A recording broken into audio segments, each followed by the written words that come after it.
you'd think that shared religious identity or anti-Israel sentiment might unite Muslim countries behind Iran, but the reality is far more complex. What are the reasons behind this surprising lack of support for Iran from the Muslim world, more specifically from the Arab nations in the Middle East and the Levant? Here are 5 principal reasons why a majority of the Arab Muslim world does not support Iran. Reason number 5. Public sentiment is not state policy. Public opinion in many Muslim majority countries is often sympathetic to Palestine and critical of Israel. But governments don't always follow the crowd. On social media, you'll see posts slamming Muslim leaders for not backing Iran, accusing them of bowing to US or Israeli pressure. Yet, these governments are playing a longer game, prioritizing national security and alliances over public sentiment. Jane Kinnenmont, former deputy head of the Middle East and North Africa program at Chatham House, in a 2019 analysis of Arab state behavior says, public opinion in Arab countries often leans toward Palestine, but state policies are shaped by strategic calculations. Governments prioritize security and alliances over populist demands, especially when aligning with Iran risks Western backlash or regional instability. For example, Jordan and Egypt have their own peace treaties with Israel, and they're not about to jeopardize those for Iran's sake. Even Turkey, which has been vocal against Israel, hasn't thrown its weight behind Iran militarily. This disconnect between people and their governments highlights the complexity of the situation. Number 4. Pragmatism and economic priorities. Many Muslim majority nations are focused on their own backyard, economic development, stability, and avoiding war. Karen E. Young, senior fellow at the Middle East Institute, in a 2022 article on Gulf economic priorities, foreign affairs, says, the Gulf states, particularly Saudi Arabia and the UAE, are focused on economic transformation and global integration. A war involving Iran would disrupt oil markets, trade routes, and their ambitious diversification plans like Vision 2030. Similarly, Sanar Ulgun, senior fellow at Carnegie Europe, in a 2024 commentary on Turkey's regional role says, Qatar and Turkey advocate de-escalation not out of affection for Israel, but because they understand the economic costs of a broader conflict. Gulf states like the UAE and Saudi Arabia are pouring billions into diversification projects like Saudi Vision 2030. A regional war with Israel, especially one tied to Iran, could disrupt trade, oil markets, and tourism. Countries like Qatar and Turkey have called for de-escalation, not because they love Israel, but because conflict is bad for business. Even nations farther afield, like Indonesia, have limited their response to verbal condemnation of Israel, avoiding any direct support for Iran. The US also plays a role here. Many of these countries host US military bases and rely on American support. Aligning with Iran would mean risking those ties, and most aren't willing to take that gamble. Number 3. Iran's regional policies and isolation. Iran's foreign policy hasn't exactly won it friends. Its axis of resistance, groups like Hezbollah, Hamas, and the Houthis, has been a cornerstone of its strategy against Israel. But these same groups have destabilized the region, from Yemen's civil war to Lebanon's economic collapse. Many Muslim majority nations blame Iran for fueling chaos.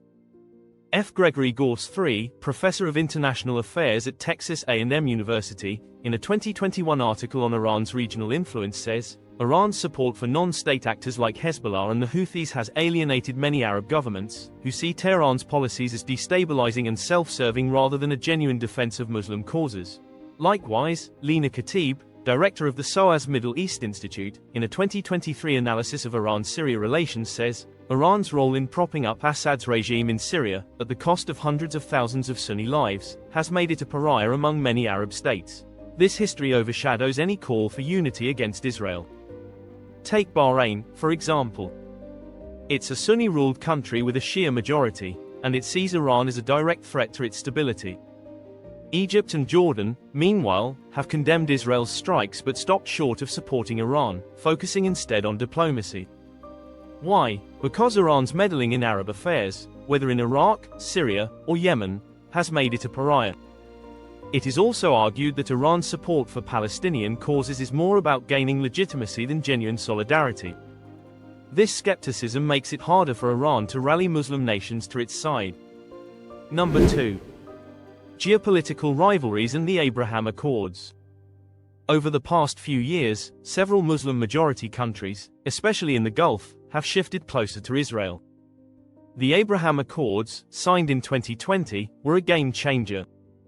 Countries like the UAE, Bahrain, and Morocco normalized ties with Israel, seeing it as a strategic partner against, you guessed it, Iran. Saudi Arabia, while not formally part of the accords, has also warmed to Israel, sharing intelligence and reportedly assisting in intercepting Iranian missiles. Why? Because these nations see Iran's nuclear ambitions and its support for groups like the Houthis in Yemen as a bigger threat than Israel. In this context, Dalia Dassa-Kay, senior political scientist at Rand Corporation, in a 2021 commentary on the Accords' impact says, the Abraham Accords reframed Israel as a strategic partner for Gulf states against Iran's nuclear ambitions and regional proxies. For the UAE and Bahrain, countering Tehran is a higher priority than the Palestinian cause. The fall of Assad's regime in Syria in December 2024 further weakened Iran's position.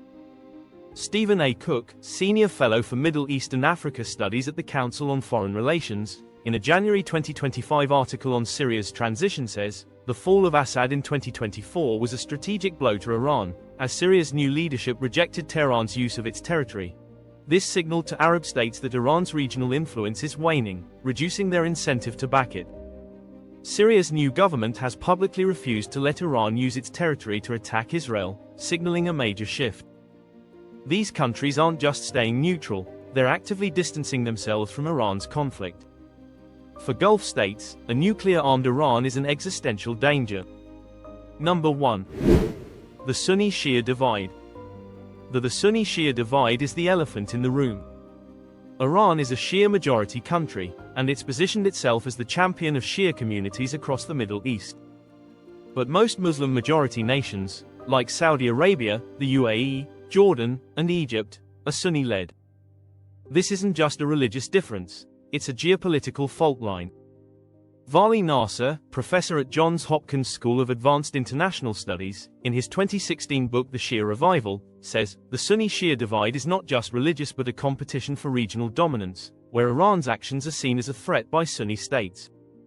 Ray Takey, senior fellow at the Council on Foreign Relations, in a 2022 analysis of Saudi-Iran tensions reflects the same view while saying, Saudi Arabia and other Sunni-led states perceive Iran's backing of Shia militias as an existential challenge to their authority.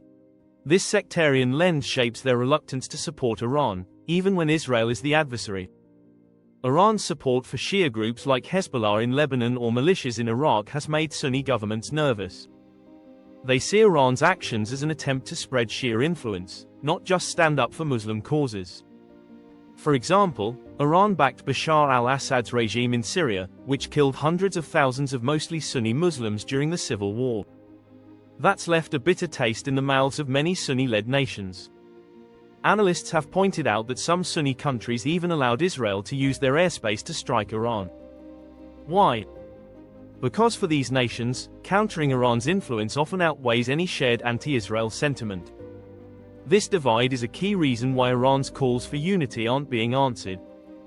Clearly, it all boils down to a mix of sectarian divides, geopolitical rivalries, Iran's destabilizing policies, economic priorities, and US influence. The Sunni-Shia split, strengthened ties with Israel, and Iran's weakened regional allies all play a part. While public anger against Israel exists, governments are making calculated moves to protect their interests. This conflict reveals the fractured nature of the Muslim world, where shared faith isn't enough to overcome deep-seated mistrust and competing agendas. If you found this report insightful, like and subscribe for more breakdowns of global events. Let us know your thoughts in the comments. Thanks for watching.